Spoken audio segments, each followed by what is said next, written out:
Olá, pais presentes, tudo bem com vocês? Hoje mais um vídeo do canal e hoje, lembra a minha promessa que eu tinha falado para vocês? No próximo vídeo, o dente novo, óculos, ó, tá tudo arrumado. Mas isso pouco importa, porque hoje o que importa é que nós temos a primeira entrevista no canal. E para essa entrevista nós convidamos aqui o Maurício, que é o intérprete de Libras, e a Mônica, que eu tenho já muito a agradecer a Mônica, que ela que é a nossa instrutora de Libras e vai contar um pouquinho para nós hoje o que é ser uma mulher, mãe, pai, ao mesmo tempo e tendo aí todas essas características da questão da surdez. Tá? Então, já agradecendo, Mônica, muito obrigado por você estar aqui conosco.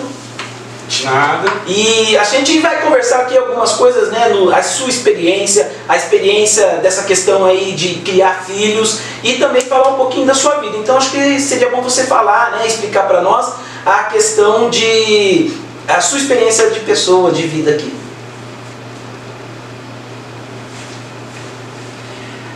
Você quer que eu explique como eu cresci, como foi a minha vida, ou depois que eu me casei? O que você gostaria de saber? Falar um pouco da sua vida com relação à criação dos filhos, se você foi casado ou não, e quando você era pequena também, você nasceu surda, você teve algum problema? Então, eu não sei explicar direito o que aconteceu. Tem duas versões. Primeiro, quando eu tinha 4 anos, com 4 dias de vida, eu nasci. E aí a minha mãe, ela viajou para Marília.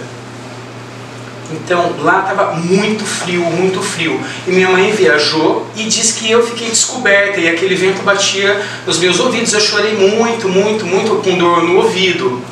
Então a minha mãe percebeu que se cobrisse meus olhos, se cobrisse meu ouvido, eu parava de chorar.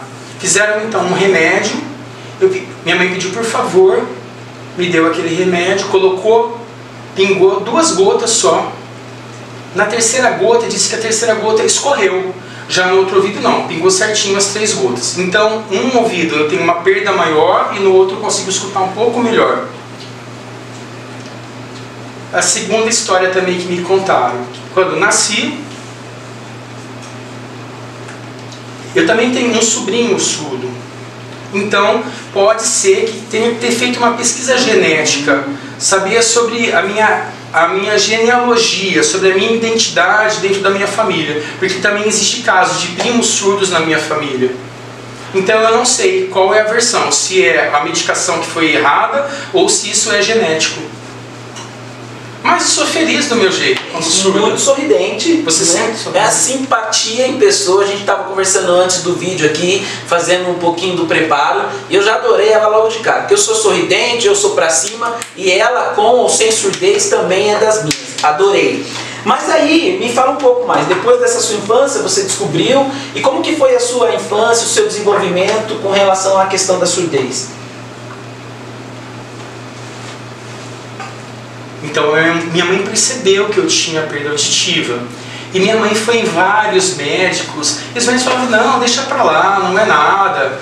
E minha mãe continuou teimosa, indo em outro médico, pesquisando, perguntando sobre audição. A mãe dela não desistiu, a mãe dela continuou com essa teimosia e foi em diversos médicos. Até encontrar um médico que disse, não, de verdade, ela é surda, ela tem perda auditiva. E a minha mãe falou, como eu vou trabalhar com isso? Como eu vou lidar com isso? E ela quis que a Mônica aprendesse, que eu aprendesse língua de sinais. Não existia fono naquela época, era muito difícil e era muito caro esse tratamento. Minha mãe não tinha dinheiro para pagar esse tratamento. Então ela começou a me ensinar, por ela mesma. Ela foi me ensinando, foi um trabalho árduo. Eu fui para a escola também, foi difícil. A sua mãe já sabia a língua de sinais? Não era a língua de sinais, ela tentava fazer oralizar, eu falava as palavras, só a língua oral, só a língua portuguesa. Não existia nada de língua de sinais, minha mãe não gostava nem que fizesse sinais. E eu precisei aprender algumas palavras, eu fui crescendo e fui tendo a aquisição da língua oral. Depois, quando eu tinha 17 anos, que eu comecei na escola CADAF, no CEPRE,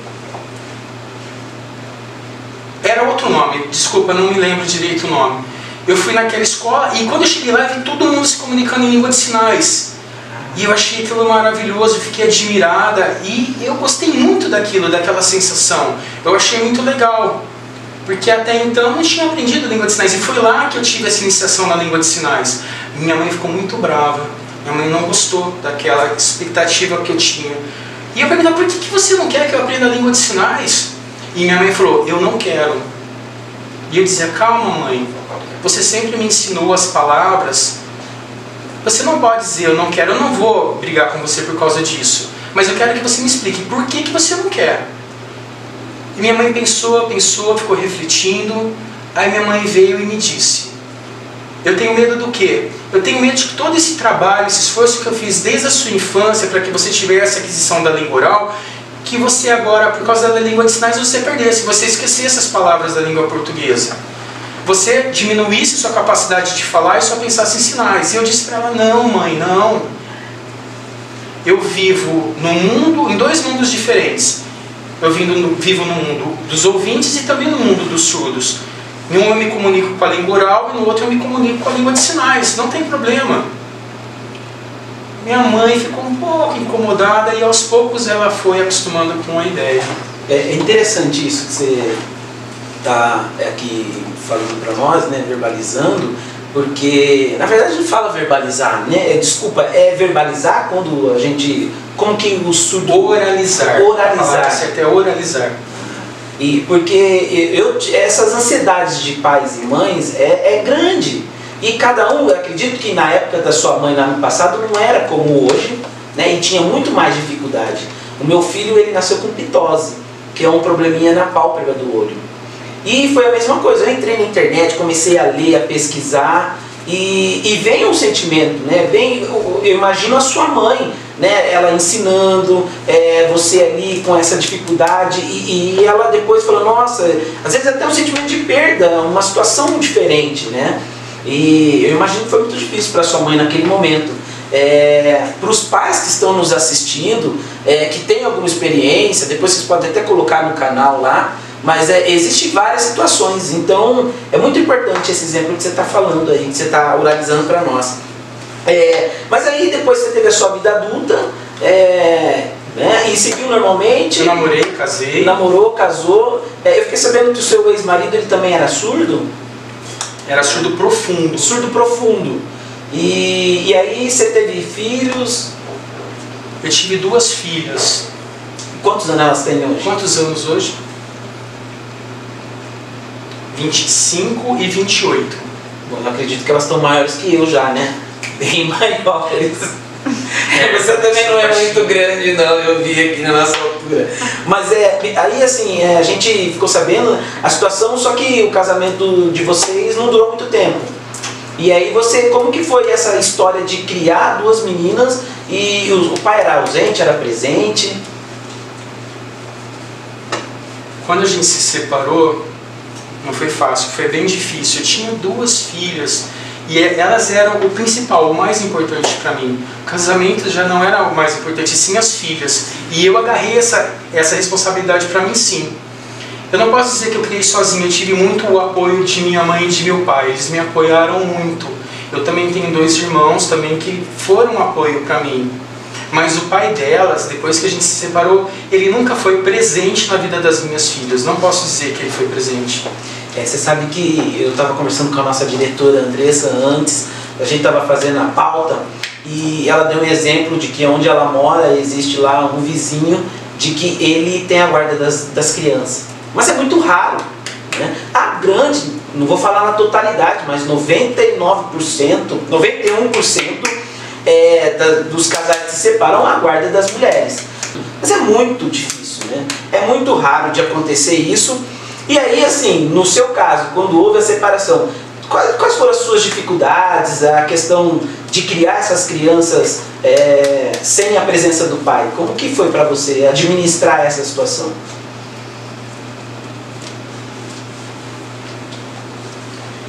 Eu sei que nenhuma separação é fácil.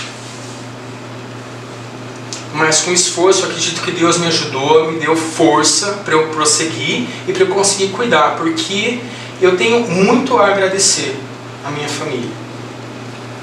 Porque eles foram meu apoio, me apoiaram muito.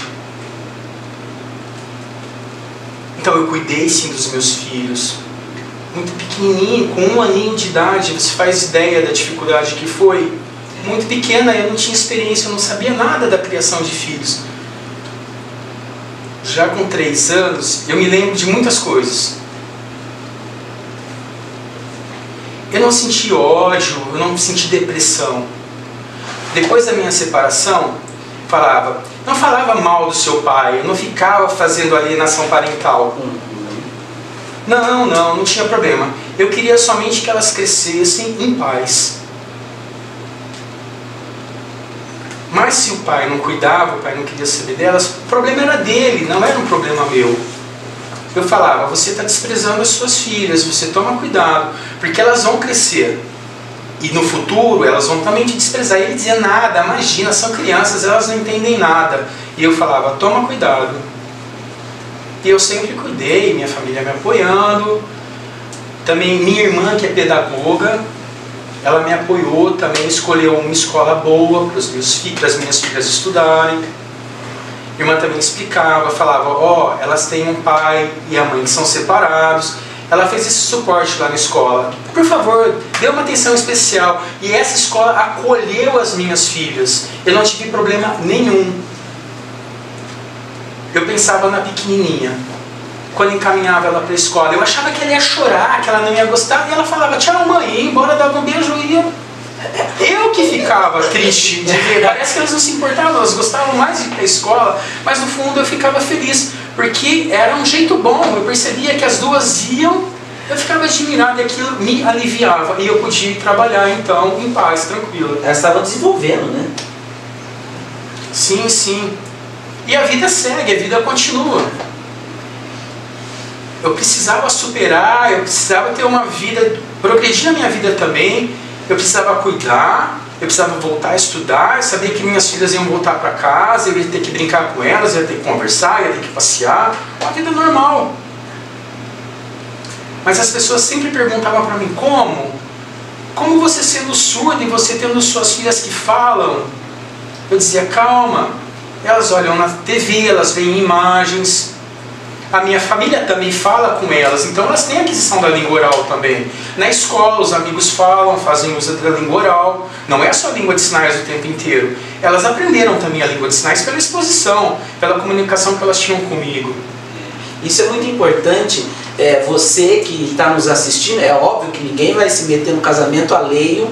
A gente sabe que no meio de um casal existem várias circunstâncias que levam à separação, mas muitas vezes você pai, que sai por algum motivo, ou que deixa a casa, ou a mulher que leva os filhos, talvez esses exemplos são maravilhosos, da mãe que não cria contextos, situações para que talvez pinte o pai de uma cor não tão legal, e ao mesmo tempo, o que ela falou, o que você está falando, de que, olha, seus filhos vão crescer, talvez você vai estar perdendo momentos maravilhosos e depois não volta mais. Pode haver um litígio, pode haver uma situação que no futuro se resolva, mas esse tempo não tem mais, não tem volta, não é verdade, Mônica? É fantástico esse exemplo aí que você está dando.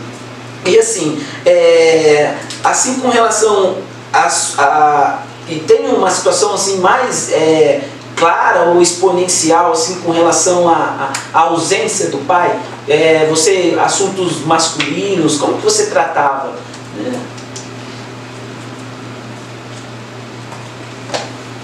É verdade. O que mais me marcou era o Dia dos Pais. Era muito difícil o Dia dos Pais para elas. Eu ficava feliz porque eu tinha as 2 filhas, eu substituí o pai.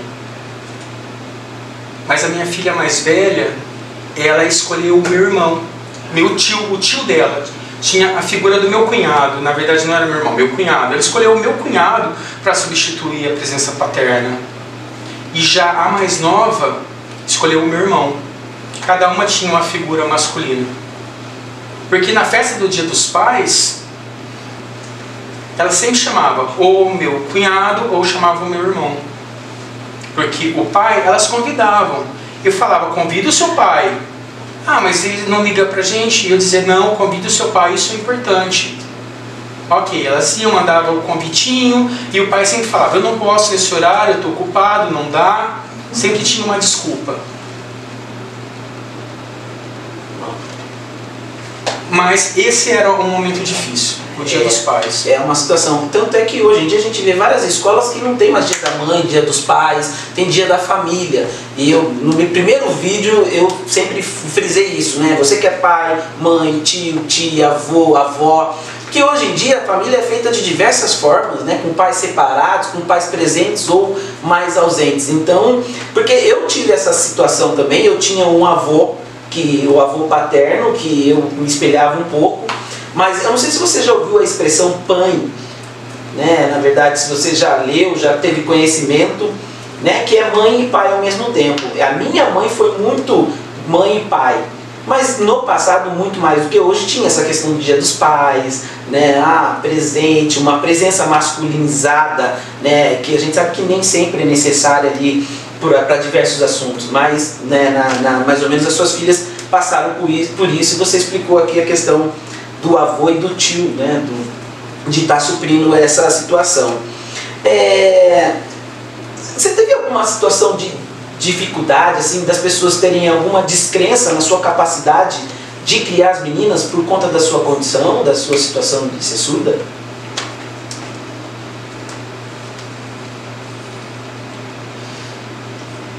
Olha, minhas filhas já são grandes, já faz muito tempo, talvez já tenha até esquecido a situação, tantas coisas ruins que aconteceram, eu prefiro esquecer, deixar para trás, já passou, já foi. Mas algumas pessoas, assim, por exemplo, tem uma empresa. Quando eu tive minha primeira filha, a Maiara, ela era muito pequenininha, não sabia nada, como que eu vou cuidar desse bebê? Não tinha essa experiência, né? Então eu ia dormir na casa da minha mãe, para aprender como que cuida de um serzinho tão pequenininho, como que dá banho, né? Nossa. As coisas do dia a dia. Eu queria voltar para minha casa, e minha mãe falava, não. Você não sabe cuidar? Não, ela falava, não, você vai ficar aqui. Eu dizia, não, eu quero ir para minha casa. Não era um preconceito da minha mãe, era uma preocupação. Sim. Como a sua filha é ouvinte, como que você vai fazer para cuidar? Você vai perceber o que está acontecendo? Foi só isso. Mas quando eu tive já a segunda, foi muito mais fácil. Porque daí eu tinha feito 2 cesáreas. Então eu já sabia esse processo de dor, como fazer para a saúde retornar. Eu já tinha essa experiência, né, da segunda cesárea.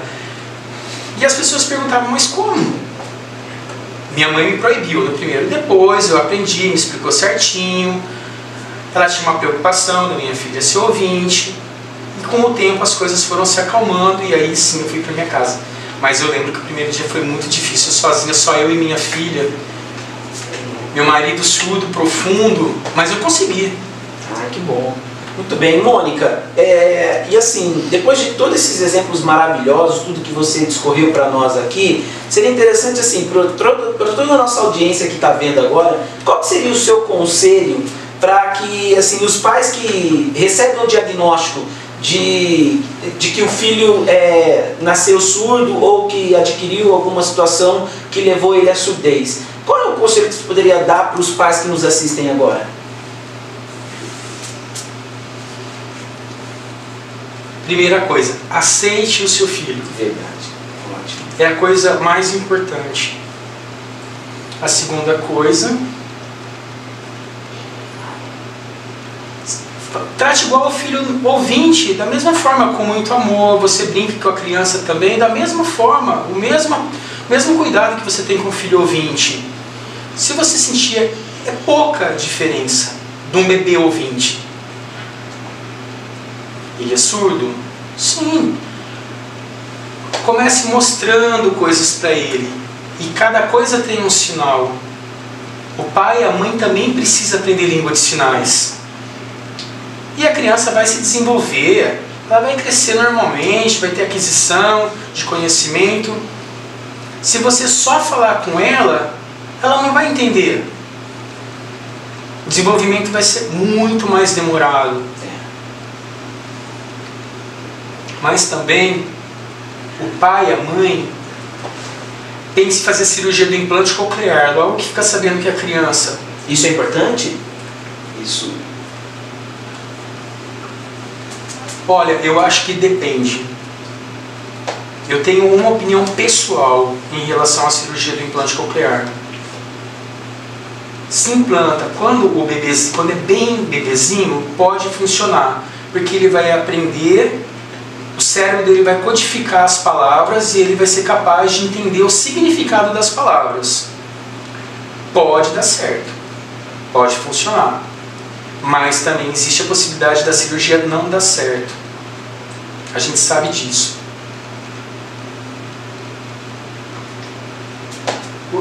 Eu sei de pais ouvintes que perguntaram para mim: Mônica, por favor, me ajude. E eu digo o quê?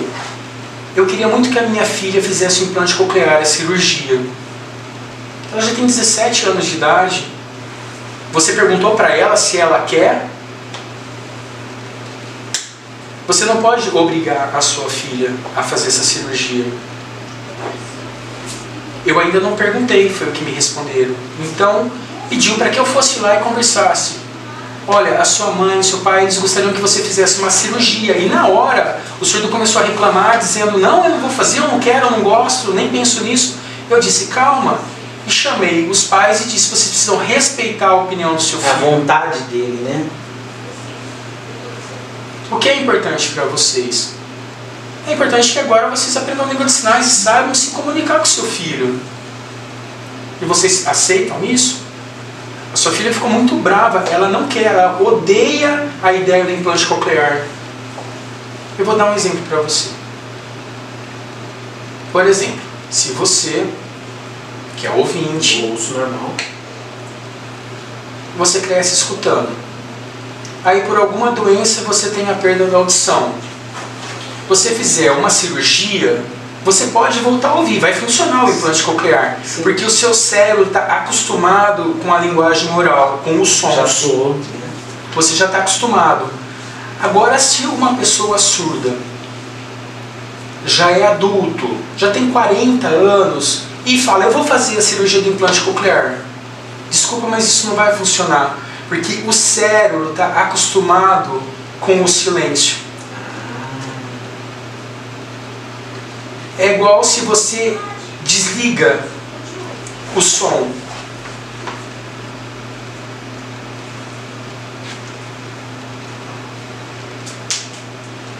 Frequência.